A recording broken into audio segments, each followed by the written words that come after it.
Hello every one, எல்லோரும் எப்படி இருக்கீங்க?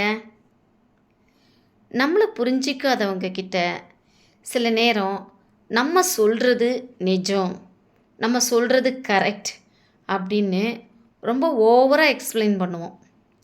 ஆனால் அந்த மாதிரி எக்ஸ்பிளைன் பண்ணுறது சில சமயம் நம்மளையே கூட இழக்க செஞ்சிடும். நம்மளை புரிஞ்சிக்கிறவங்க கண்டிப்பாக நம்ம சொல்கிறத நம்புவாங்க. அவங்களுக்கு நம்ம ஒரு முறை சொன்னால் போதும், நம்புவாங்க. ஆனால் நம்மளை புரிஞ்சிக்காதவங்க கிட்ட ரொம்ப ப்ரூவ் பண்ணணும்னு நம்ம திரும்ப திரும்ப எக்ஸ்பிளைன் பண்ணுறதுனால எந்த ஒரு பிரயோஜனமும் கிடையாது. உதாரணத்துக்கு ஒரு சின்ன கதை சொல்கிறேன், கேட்டுக்கோங்க. ஒரு ஊரில் ஒரு 2 எருமை மாடு அது தண்ணி குடிக்கலான்னு போச்சு ஏரி பக்கம். ரெண்டும் பேசிக்குதுங்க. அங்கே பார்த்தா ஏரியில் ஒரு பாறை மாதிரி ஏதோ தெரியுது. ஒரு மாடு சொல்லுது, அதை பாரு முதல்ல ஜாக்கிரதையாக இருன்னு. இன்னொரு மாடு சொல்லுது, முதலையா? அது முதல்ல இல்லை, அசையாமல் இருக்கு பாரு, அது பாறாங்கல் அப்படின்னு சொல்லுது.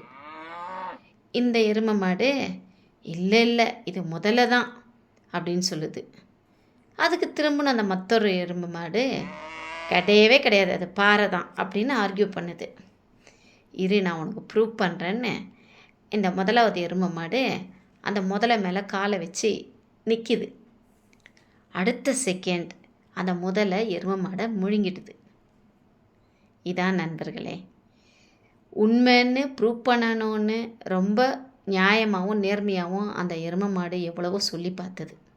ஆனால் 2வது எருமை மாடு நம்பவே இல்லை, கேட்கவும் இல்லை. கடைசியில் ப்ரூவ் பண்ணுற பேர் வழின்னு முதலைக்கு இரையாகிட்டது முதலாவது எருமை மாடு. ஸோ நம்ம ரொம்ப ப்ரூவ் பண்ணணும் நம்மளை அப்படின்னு நினச்சோம்னா நம்மளை இழக்க நேரிடும். ஒரு முறை சொல்லி பாருங்கள், 2 முறை சொல்லி பாருங்கள், நம்பலையா விட்டுடுங்க. அதுதான் உங்களுக்கு நல்லது. Thank you friends.